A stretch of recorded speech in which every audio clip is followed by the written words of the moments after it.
Good morning, everyone, and welcome to our final Coffee and Climate Conversations of 2025. I'm Elizabeth Heltman, and I'm so grateful to be taking this time to pause with us to reflect on the progress we've made this year, the challenges we've navigated together, and the opportunities ahead as we continue fighting for clean air and a safe climate for all of our children. Before we begin, I want to offer a heartfelt thank you to all of our incredible volunteers. Your dedication, your stories, your persistence. You are the heartbeat of Mom's Clean Air Force. Everything we accomplish as a community is because of you, and we're so deeply appreciative. It is now my honor to introduce our great guest, Dominique Browning. Dominique is the founder of Mom's Clean Air Force, and the vision, courage, and compassion that she has brought to this movement continue to inspire millions of parents across the country. She is also a celebrated writer, an environmental advocate, and one of Time Magazine's 100 Most Influential Moms.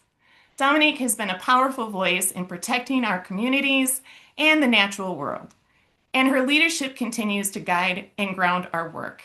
Thank you so much for joining us today, Dominique. Would you like to open up with saying anything to our Yes, community? of course. Thank you so much for having me. And I want to echo your thanks, enormous thanks to our volunteers. It's incredibly moving what you do. You show up to testify, you show up at press conferences, you show up to sign petitions, and it matters. It really matters. So thank you so much for your work. Well, thank you for those words. And as we close out 2025, what are the moments that gave you hope for the work that we do? And looking ahead, what gives you confidence that parents and families can continue driving meaningful climate progress in 2026? Okay, well, 2025, as we know, has been a year of unbelievable challenge because of Administrator Lee Zeldin, who is essentially a mouthpiece for Project 2025. And so every single month, there has been an announcement of yet another rollback of a protection for our families against air pollution and climate pollution. That doesn't sound very hopeful, and it's not. But I'll tell you what is incredibly hopeful is how people have shown up month after month after month to testify in front of EPA and tell them this is wrong. Who wants more mercury in our air? Who wants more soot? Who wants more tailpipe pollution? Nobody. So that gives me enormous hope. It gives me enormous hope that I'm not just sitting there reading the news by myself and screaming at the walls. We can actually raise our voices and be heard.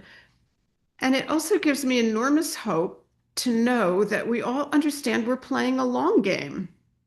We're playing a long game. We have 4 years of this, 4 years of raising our voices and saying, moms will not be silent. We will show up to protect our health, our family's health, and our children's health. Yeah, and I agree. Like we, as moms do look at the long game and we are not afraid of raising our voices when it comes to our children and speaking out for them. And so as we look at some of the challenges that stand out, how can we as a community continue to rise to meet them? That's a great question. And I kind of went through that exact question over the last month. Thanksgiving Eve, right before we were all about to stop work for the day, 5 or 5:30 in the afternoon before Thanksgiving, Administrator Lee Zeldin announced that EPA would not implement rules to plug methane leaks. He was going to delay that. Now, along with methane leaking out from every stage of oil and gas production, along with methane come volatile organic compounds, horrible chemicals that are incredibly toxic to our health. And when I read that news flash, my thoughts immediately turned to my colleague and friend, Patrice Tomczyk, who leads our field team. Patrice lives in Western Pennsylvania, where there's a lot of petrochemical activity and a lot of methane activity. And her son had childhood leukemia, which is also associated with fracking pollution. Her son survived and they had a real struggle, but he is now, as a young adult, more susceptible to cancers. And I had a moment of just freezing in place and thinking, okay, we're sitting down to Thanksgiving, and all mothers across the country who are worried about asthma attacks for their children, chronic diseases for their children, cancers because of exposures to chemical, all of us are sitting down at Thanksgiving thinking, we are not grateful for this. And he has crossed the line. Enough is enough. And so our big campaign for the next 3 years is that Zeldin must go. He must be stopped. We cannot see this utter and complete corruption of the EPA mission. EPA was founded to protect human health and the environment, and there are laws coming out of the Clean Air Act about how these rollbacks should proceed, and they're not being followed. So, in this fight against Zeldin and against these rollbacks, how do you see Moms Clean Air Force, the community, like I said, uniquely positioned to meet the climate and clean air challenges that we face ahead? Well, I think we're really, really beautifully positioned because A, we rely on science and fact. We are very, very grounded, so that we know what we're saying is accurate. B, we're here. We're a team. We've been building over almost 15 years. Hard to believe, right, Elizabeth? Almost 15 years now. We know what to do. We've got connections in our neighborhoods, in our community groups, in our churches, in our schools. And we need to be ringing the alarm bells, and we know how to do that. And we've got connections with lawmakers, and lawmakers know that they better not ignore us or make fun of us or belittle us because they do that at their peril. So we've got the unique ability to rally our power, and that's what volunteers are all about, is people who are showing up and demanding that government do what is right and not allow polluters to do this to us.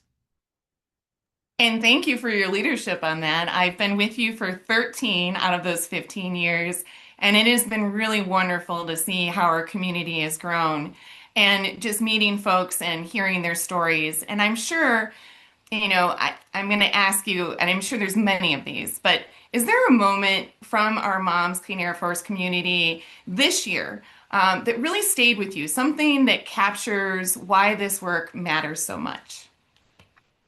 Wow. One of our organizers, Hazel Chandler, uh, has had cancer for several years. And of course, all of diseases are exacerbated by dirty air. And in her case, by the intensifying heat that is happening because of climate change. I think the moment I will go to my own grave with is the moment of Hazel testifying from hospice, from her bed, in her last testimony to EPA about a rollback. And I believe it was in the endangerment finding rollback.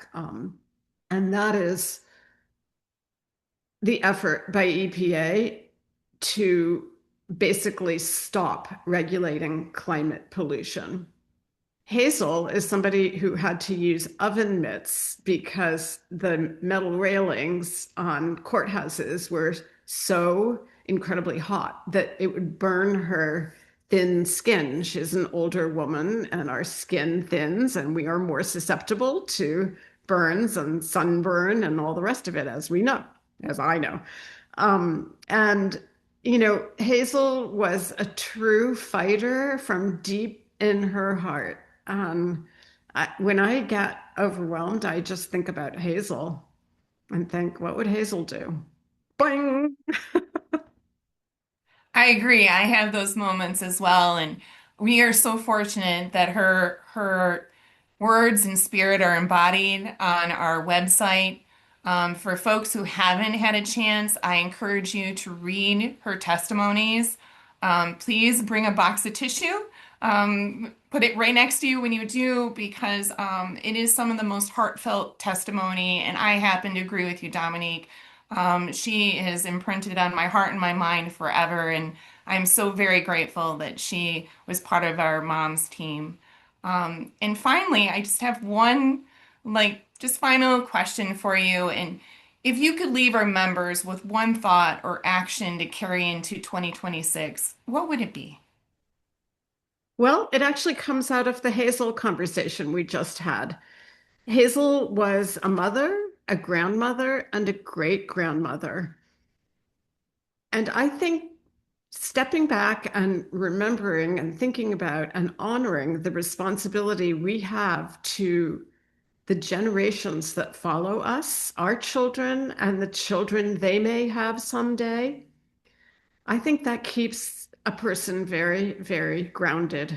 So, with that thought in mind, I would say as the year closes or a new year begins, probably the most important thing you can do right now is send a direct message, get on your lawmakers' Facebook page, whatever it is, however you want to reach out, and say, EPA has been corrupted. This must stop. We have drawn the line. That is probably the single most important thing is for them, those lawmakers from across the country, to hear from the people who vote for them that we did not vote for dirty air and we did not vote to ignore climate change. And that's what the CPA stands for. Absolutely. And we are definitely going to put them on notice. So, Dominique, I just want to thank you so much for your time, your insight, and your encouragement. And thank you to everyone who joined us today. As we head into 2026, let's carry forward with the hope, determination, and commitment to clean air and climate action that connects all of us. Wishing you a wonderful holiday season and a purposeful new year. Please stay safe, stay inspired, and thank you for being part of the Moms Clean Air Force community. Thank you.